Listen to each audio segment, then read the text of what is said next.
Good evening friends. आज हम लोग डिस्कस करने वाले हैं 2019 का क्वेश्चन पेपर ऑब्जेक्टिव। 2019 में 35 क्वेश्चन पूछे गए थे और उसका मैं डिस्कशन यहाँ पे करूंगा। आप लोग देखिए और इस क्वेश्चन को याद कर जाइए, क्योंकि मैं अभी 2019 का कर रहा हूँ और जस्ट मैं कल नया लाऊंगा मैं 2021, और मैं ये भी बताऊंगा कि कितने क्वेश्चन 2019 से 2021 में आए हैं। और मैक्सिमम क्वेश्चन जो आपके मैट्रिक इंटर में पूछे जाएंगे वो रिपीटेड क्वेश्चन होते हैं। तो मेरा कहना है कि प्रीवियस ईयर के 5 साल पहले का क्वेश्चन बैंक आप लोग तैयार कर जाइए और सारे क्वेश्चन वहीं से आने वाले हैं। और इस बार सबसे बड़ा बेनिफिट है, कोविड-19 को लेकर आप लोग को लाभ मिलेगा कि 70 क्वेश्चन पूछे जाएंगे, जिसमें से 35 क्वेश्चन का ही आप लोग को जवाब देना है। तो चलिए हम लोग स्टार्ट करते हैं अपने आगे का क्वेश्चन। पहला क्वेश्चन क्या कह रहा है कि constant potential difference the resistance of any electrical circuit is half the value of heat produced by. तो सबसे पहले हमको देखना है कि हीट प्रोड्यूस्ड, हीट का फॉर्मूला क्या होता है, H equal to V square R into T. अब कह रहा है कि अब नया हीट निकालना जिसमें हमको V को चेंज नहीं करना, V को चेंज नहीं करना क्योंकि V क्या है, कांस्टेंट है। तो मैं V को V ही रहने देता हूं। R के बारे में कह रहा है कि पहले से R को क्या कर दिया गया, हाफ कर दिया गया और टाइम वही है। तो ये H न्यू का वैल्यू क्या निकलेगा, तो हम देख रहे हैं V स्क्वायर बाई R और यहाँ T, और ये नीचे का 2 ऊपर चला गया ये, तो हम देख सकते हैं यहाँ कह सकते हैं ये अपना H2H हो गया। ये H न्यू का जो वैल्यू है 2 टाइम्स H, मतलब 2 गुना डबल, और यहाँ पे आपका सही आंसर होगा 2 टाइम्स डबल। चलिए अगला क्वेश्चन देखते हैं। पावर फैक्टर, सबसे पहले आपको जानना पड़ेगा पावर फैक्टर क्या होता है। ये थियोरेटिकल क्वेश्चन है, तो हमको जानना पावर फैक्टर, इसको हम लोग कहते हैं cos phi. cos phi equal to होता है R बाई Z। जब सर्किट LCR सर्किट होता है, LCR मैं पूरे डिटेल में बता देता हूँ, शॉर्ट में देख लेंगे। ये LCR के लिए Z का वैल्यू आपका होता है root under R square plus XL minus XC का स्क्वायर। लेकिन यहाँ आपको दिया है L और R, C मिसिंग है, C है ही नहीं, C नहीं है मतलब XC हमें लेना ही नहीं है। तो अपना Z कितना हो गया यहाँ पे, तो देखा जाए Z हो गया R स्क्वायर प्लस XL का स्क्वायर। इस प्रकार हम देख सकते हैं cos phi equal to R by Z का वैल्यू, यही अपना Z है, तो Z का वैल्यू डालेंगे, लिखेंगे R स्क्वायर प्लस XL का स्क्वायर, और फिर 4 ऑप्शन में से देखेंगे, तो 4 ऑप्शन में से देखने के बाद हमें option B is the right answer. चलिए नेक्स्ट, तीसरा, stored energy of capacitor charge to 100 voltage 1 joule. मतलब आपको कह रहा है स्टोर्ड एनर्जी का वैल्यू, आपका एनर्जी आपको दिया गया है 1 जूल। पोटेंशियल डिफरेंस कितने का दिया गया, तो हम लिखते हैं P D, potential difference voltage 100 volt का दिया गया। तो पूछ रहा है कैपेसिटेंस कितना। सबसे पहले इसमें फार्मूला जानना है, फार्मूला बेस्ड क्वेश्चन है, और एनर्जी का फार्मूला होता है कैपेसिटर में, कैपेसिटर एनर्जी को स्टोर करता है, तो उसका फार्मूला होता है हाफ सी वी स्क्वायर। और यहाँ पे देखें तो ई का वैल्यू 1 है, हाफ है, सी हमें निकालना है और वी का वैल्यू दिया हुआ है तो 100 स्क्वायर है। तो हम यहाँ लिख सकते हैं 1/2 into C into 10 to the power कितना 4। तो यहाँ से C इक्वल टू आप लिख सकते हैं 2 into 10 to the power -4 farad. अब यहाँ 4 ऑप्शन में से आप देखिए कौन सा आंसर आपका सही है। तो यहाँ पे ए बी ये मिस्टेक है, यहाँ पे -4 लगा दीजिए, तब आपका आंसर क्या होगा, बी। तो थोड़ा सा इस क्वेश्चन को बना लीजिएगा क्योंकि -4 है। चलिए अगला क्वेश्चन देखते हैं। The current flowing in a wire 1 ampere. कह रहा है कि एक वायर में करंट 1 एम्पियर फ्लो कर रहा है। If charge of an electron is इतना coulomb, then number of electron flowing through wire per second. तो करंट हम लोग जानते हैं, current equal to Q by T होता है, और यहाँ पे 1 एम्पियर दिया हुआ है करंट, Q और T बोल रहा है 1 सेकेंड में। तो 1 सेकेंड के लिए चार्ज हम देखेंगे, चार्ज को होना चाहिए 1 कूलम, या ऐसे कर लीजिए Q इक्वल टू 1 कूलम। और हम जानते हैं कि 1, या ऐसे कर लीजिए क्वांटाइजेशन अकॉर्डिंग टू क्वांटाइजेशन, तो Q इक्वल टू होता है N E प्लस माइनस। ये plus minus positive negative electron के लिए, तो N बराबर Q by E।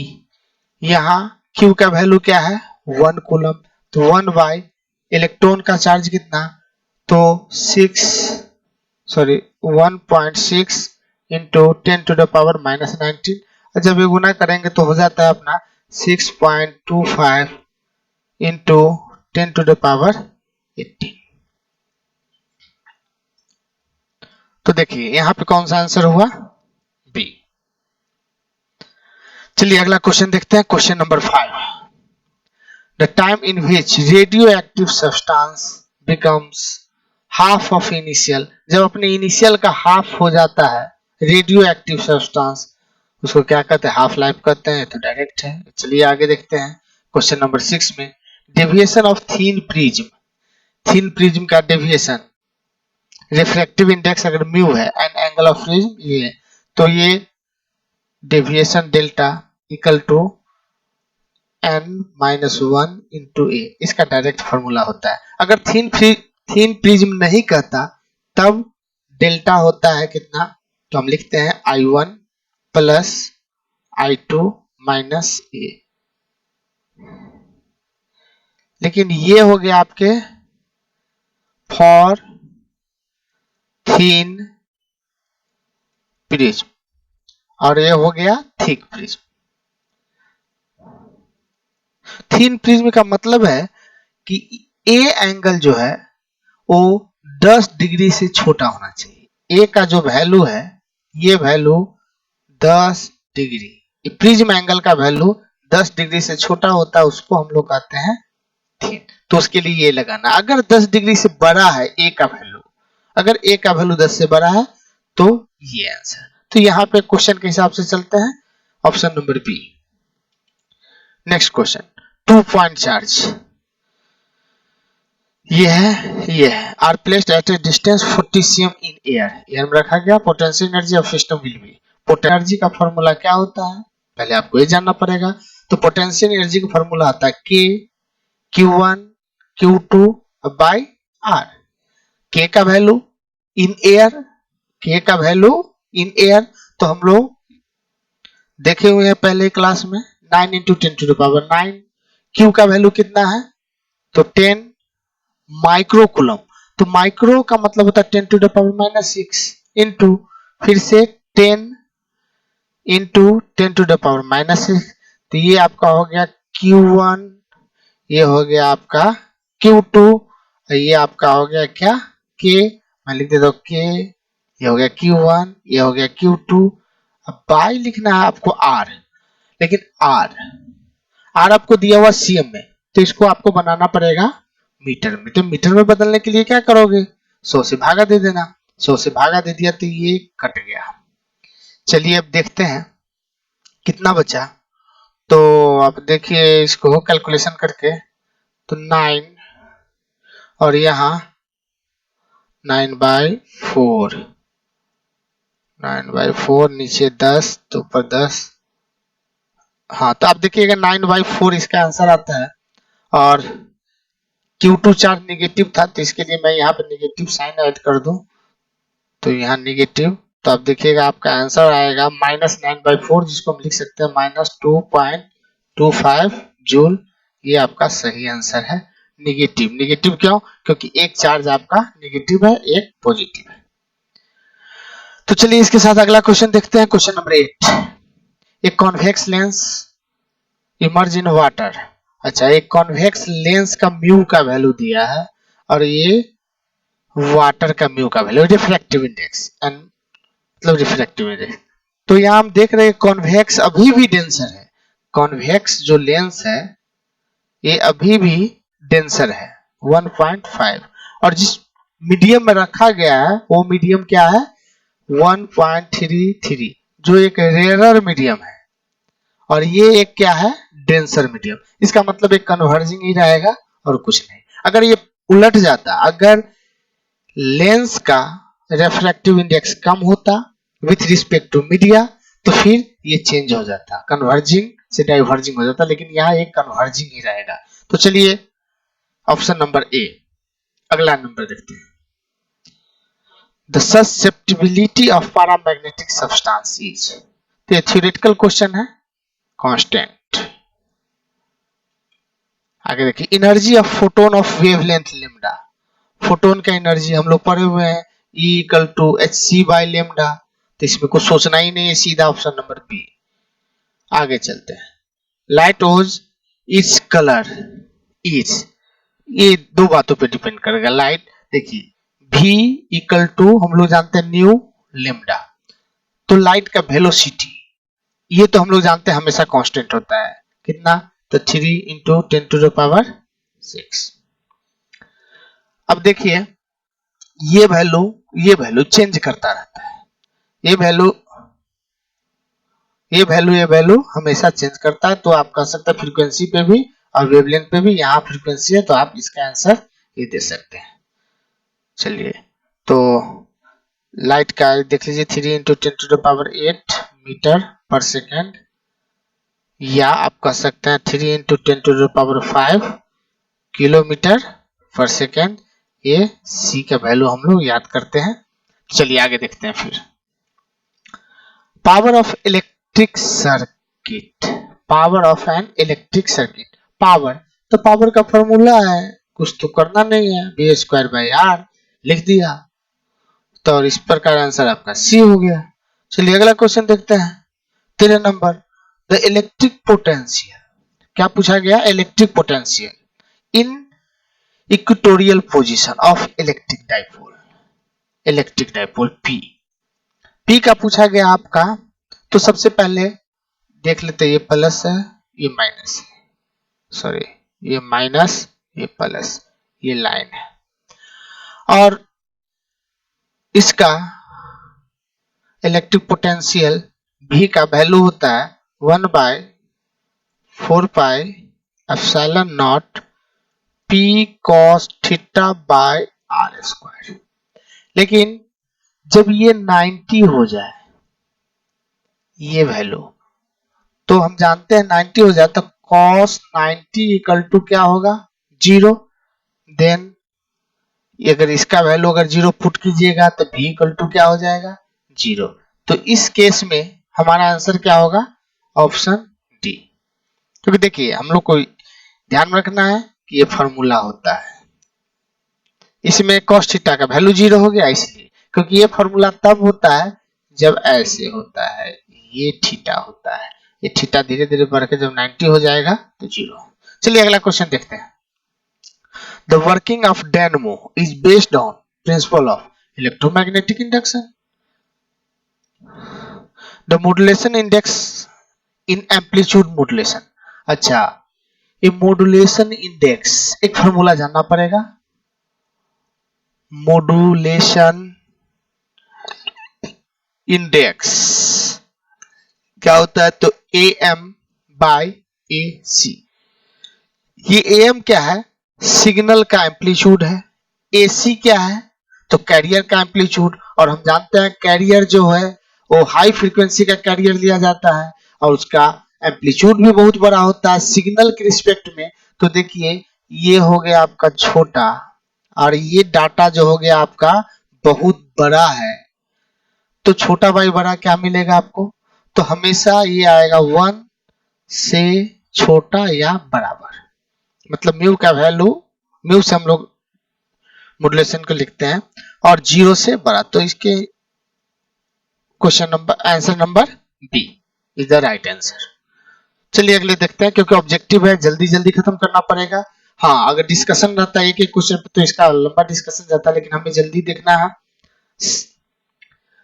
Solar spectrum is एक कंटिन्यूअस होता है।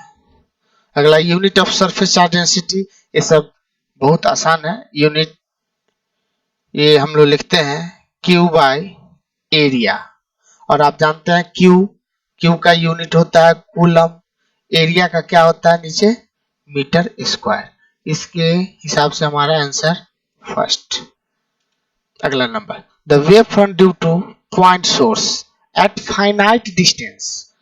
हाँ, यहाँ पे दो क्वेश्चन बन सकते हैं। देखिए अगर ये पॉइंट सोर्स है तो इसका वेव फ्रंट बना, फाइनाइट डिस्टेंस कहेंगे तो इसका वेव फ्रंट स्फेरिकल बनेगा, स्फेरिकल बनेगा, ये आंसर होगा।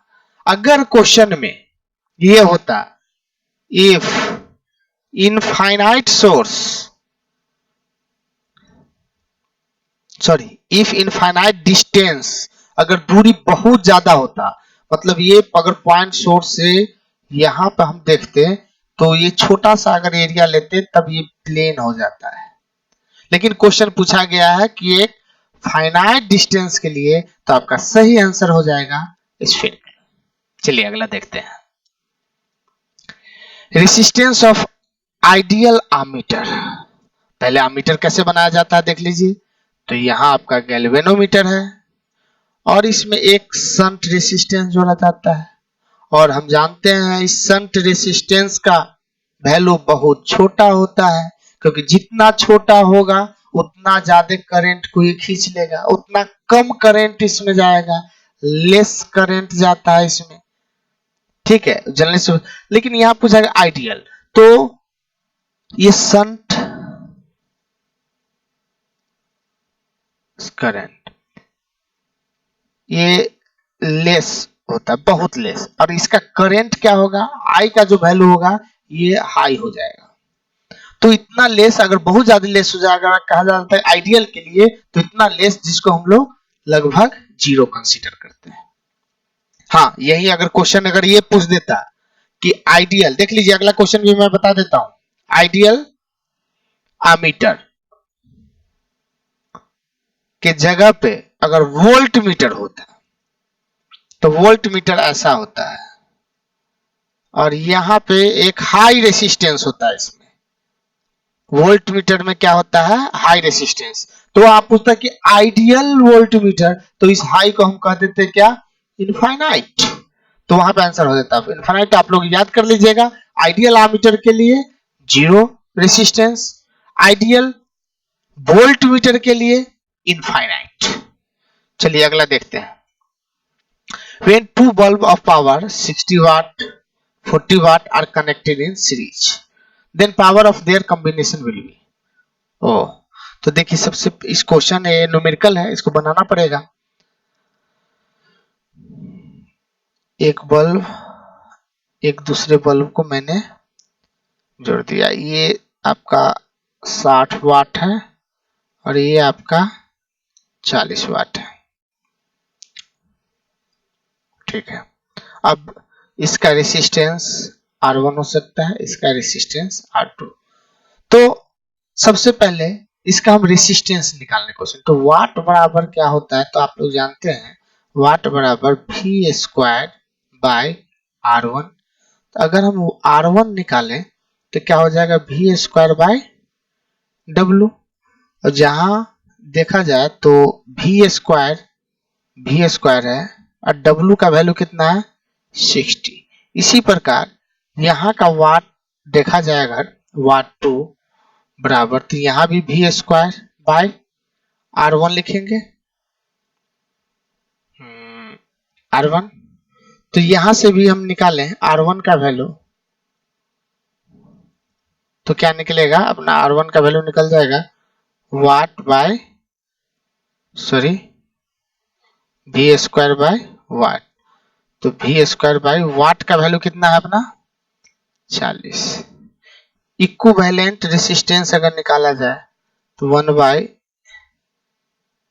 R1, या हम लोग इसको ऐसे प्रोडक्ट वाइज सम करते हैं, नहीं प्रोडक्ट वाइज सम तो ऐसे कर लीजिए R1 प्लस 1 बाय R2, और इसको लिख सकते हैं 1 बाय R2 कीजिएगा तो एक हो जाएगा 60 बाय V स्क्वायर, और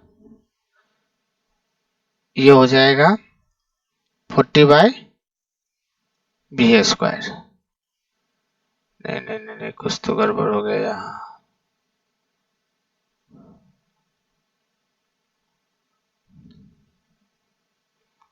पावर कनेक्टेंसी then power of their combination, तो R1 equal two by what 60, ठीक है। ओह सॉरी, ये यहाँ देखिए, ये नहीं, अगर रेसिस्टेंस में है, ये देखिए ये सीरीज में है, तो सीरीज में R इक्विवेलेंट इक्वल टू होगा R1 प्लस R2। तो हम R इक्विवेलेंट अगर निकाल लें तो हो जाएगा अपना कितना V square bye 60 plus V square bye 40, इस प्रकार हो जाएगा V स्क्वायर बाय, नीचे देखा जाए तो हो जाएगा ये और 100, आप इसको काट सकते हैं आराम से। अब हमको वाट निकालना है, एक मिनट रुकिए, थोड़ा इसको ऑप्शन कहाँ, इरेजर,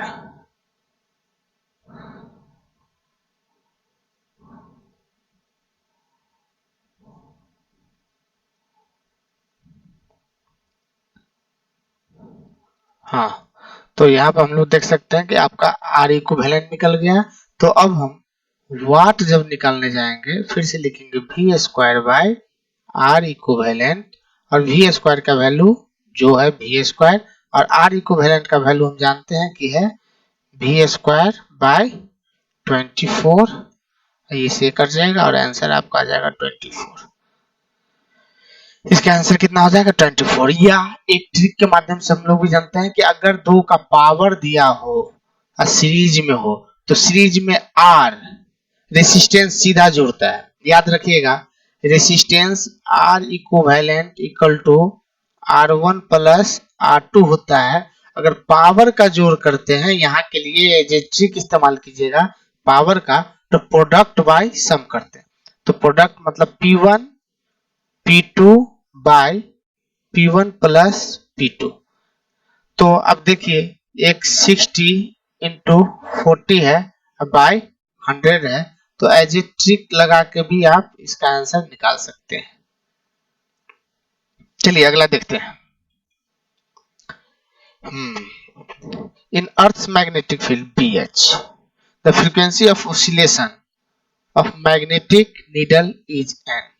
यहाँ फ्रीक्वेंसी के बारे में पूछा है, तो टाइम पीरियड का फॉर्मूला हम लोग को याद है 2 pi root under I by BM। अब यहाँ पे देख सकते हैं कि T बराबर है तक फ्रीक्वेंसी, तो T inversely proportional to 1 by root under BH की बात करता हूं, तो फ्रीक्वेंसी में क्या हो जाएगा, हम लिखिए अगर फ्रीक्वेंसी तो directly proportional to root under BH। अच्छा, और ये रूट को इधर कर दीजिए तो क्या हो जाएगा स्क्वायर BH, यहाँ पे F को आपको N से लिखना है, तो आपका आंसर हो जाएगा B। चलिए अगला नंबर देखते हैं। Magnifying power of astronomical telescope for normal adjustment, तो ये तो सीधा होता है magnifying power equal to FO by FE, उल्टा बनाता है इसलिए नेगेटिव, तो आपका पहला आंसर हो जाना चाहिए। अगला देखते हैं step of transformer, number of turn in primary secondary coil. अच्छा स्टेप अप, तो पहले देखिए ये ट्रांसफार्मर होता है, इस साइड इसको बोलते हैं, इस साइड प्राइमरी, इस साइड सेकेंडरी। सेकेंडरी में अगर नंबर ऑफ टर्म प्राइमरी से जाते हैं तब उसको स्टेप अप कहते हैं। अगर मान लीजिए नंबर ऑफ टर्म 1 है, इसको बोलते हैं नंबर ऑफ टर्म। अगर n2 is greater than n1 तो इसको आप कहते हैं स्टेप अप, स्टेप अप। अगर n1 बड़ा है, सॉरी n1 ग्रेटर है n2 से, n1 ही बड़ा है, प्राइमरी का ही ये नंबर ऑफ टर्न ज्यादा है, तो उसको बोलते हैं स्टेप डाउन। तो एक स्टेप अप एक स्टेप डाउन में, तो यहाँ के हिसाब से हमारा आंसर होगा n2 इज ग्रेटर देन, जो पहले से टिक लगा हुआ है। चलिए अगला क्वेश्चन देखते हैं 24 नंबर। तो ratio of mean square value of big value of alternative. तो ये भी फॉर्मूला बेस्ड है, I R M S root mean square equal to, हम लोग जानते हैं I naught by root two. तो हमको रेशियो निकालना है किसका, रूट मीन का पीक के साथ। तो ऐसा करता है I R M S by I naught equal to 1 by root two. तो देख सकते हैं ये आंसर है। आगे चलते हैं, इसमें कोई दिक्कत नहीं। जो बड़े क्वेश्चन थे पीछे सॉल्व हो चुके हैं। Which of following has maximum refractive index? तो theoretical है, डायमंड मारिए। हाँ, with the increase of temperature resistivity of semiconductor decrease। अच्छा, यही क्वेश्चन, अगर increase of temperature the resistance of conductor होता तो इंक्रीज करता है, लेकिन सेमीकंडक्टर है तो सेमीकंडक्टर के साथ उल्टा रिलेशन। याद रखिएगा, सेमीकंडक्टर के साथ डिक्रीज। अगर कंडक्टर होता तब क्या लिखते, इंक्रीज। टेम्परेचर बढ़ने पे कंडक्टर का इंक्रीज करता है रेसिस्टेंस और सेमीकंडक्टर का डिक्रीज करता है। चलिए आगे देखें।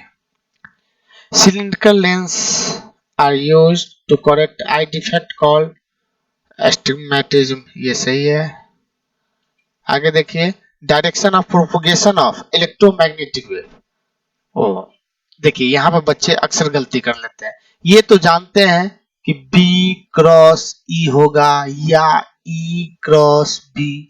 तो सबसे पहले आपको चेक करना है, आप जो लिखते हैं क्या लिखते हैं, इलेक्ट्रोमैग्नेटिक, पहले इलेक्ट्रो फिर मैग्नेटिक। तो जब भी आप चूज कीजिएगा तो पहले इलेक्ट्रो फिर मैग्नेटिक।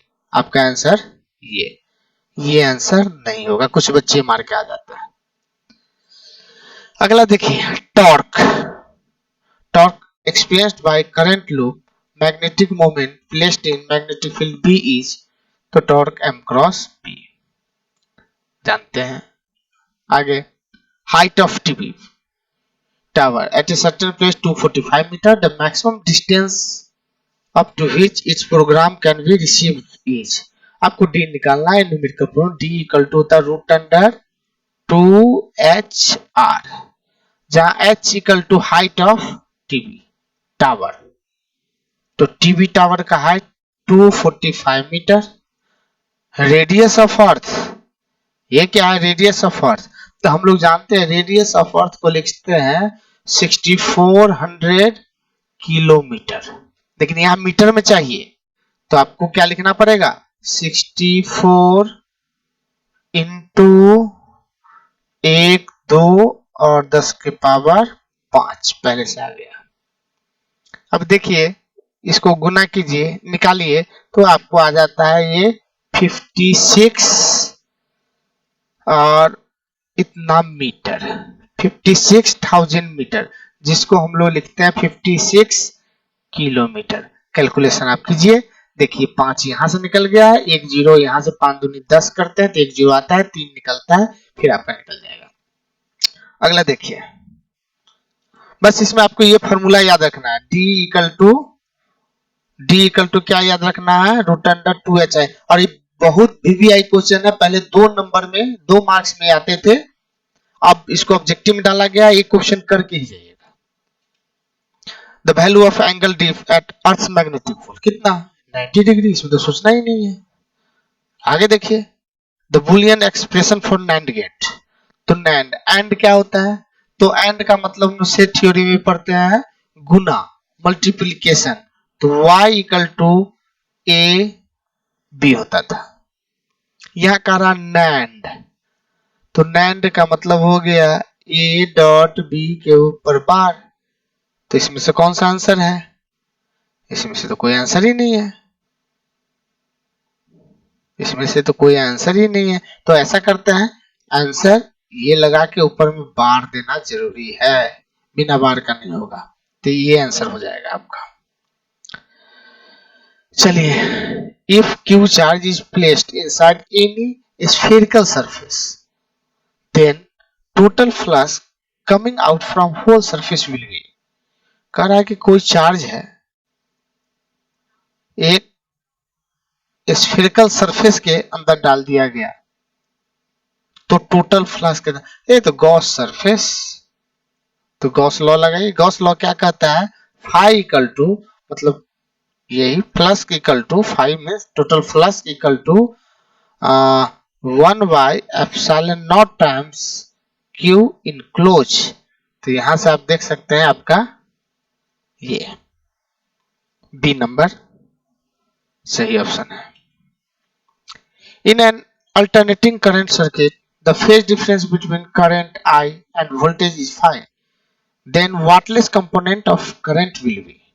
अच्छा, आपको यहाँ क्लियर कर दिया गया कि फेज डिफरेंस दिया गया है करंट का और वोल्टेज का फाई। तो एक काम करते हैं, ये भी है और इसको ले लिया आई।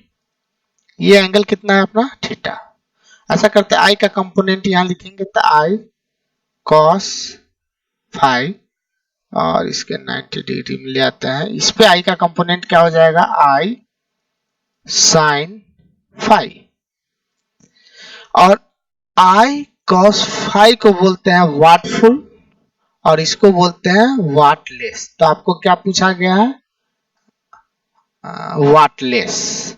तो यहां पे देखिए, इसको कहेंगे वाटलेस और इसको कहते हैं आई कॉस फाई को कहते हैं वाटफुल। तो यहां पे ये कहा गया, तो ये आंसर है। चलिए अगला question, equivalent focal length of two lenses. आपको दो लेंसेस का इक्विवेलेंट फोकल लेंथ निकालना है। कॉन्टैक्ट हैविंग पावर 15D और 5D। अगर 15D है 5D है तो पावर का सीधा ऐड करते हैं P1 प्लस P2। तो यहाँ के हिसाब से हो जाएगा, जो दिए हुआ है उसके हिसाब से 15 प्लस 5 तो 20 डायोप्टर। और इक्विवेलेंट ये इक्वल है। तो अगर हम ये जानते पावर इनवर्सली प्रोपोर्शनल टू किसके होता है? फोकल लेंथ के। तो F अगर निकालें तो लिख सकता हूं मैं नीचे 20 मीटर में बदला रहता है, तो 125 हमारा आंसर होना चाहिए 5 cm। लेकिन इसमें से नहीं है, ये मिस्टेक है। यहाँ पे आपको -15D, ये ओरिजिनल पेपर में था, ये कटिंग जो है गड़बड़ है। यहाँ -15D अगर ये होता तब आप देख सकते थे कि P इक्विवेलेंट इक्वल टू क्या होना चाहिए था? -15 प्लस 5 तो आपको -10 डायोप्टर। डायोप्टर मीटर में होता है, याद रखिएगा। इसीलिए जब F इक्विवेलेंट निकालेंगे तो इस मीटर को cm बदल देते हैं। तो हम लोग लिखते हैं 10, इसको 100 में कर दिया, तो आंसर कितना? -10 cm। ये आंसर। तो यहाँ पे मिस्टेक है, इसको सुधार दिया जाए। तो चलिए अगला क्वेश्चन देखते हैं। बस यही क्वेश्चन समाप्त हो गया। तो देखिए, यह ऑब्जेक्टिव क्वेश्चन है, थोड़ा तेजी में करना होता है, इसलिए हर चीज को एक्सप्लेन नहीं कर सकते हैं, पूरे क्लास में एक्सप्लेन किया जाता है। वैसे आपके आईएससी के लिए बहुत ही वीवीआई क्वेश्चन है, इसको जरूर देख के जाइए। अगर अच्छा लगा हो तो इसको सब्सक्राइब और शेयर कीजिए। हम लोग ऑलरेडी फिजिक्स, केमिस्ट्री, मैथ और भी सब्जेक्ट का सारे के पीडीएफ ऐसे बना के डालते रहेंगे, वीडियो डालते रहेंगे, आप लोग देखिए और एंजॉय कीजिए। तो चलिए आज के लिए गुड नाइट, फिर मिलते हैं नेक्स्ट ईयर के क्वेश्चंस का सलूशन लेके। Good bye.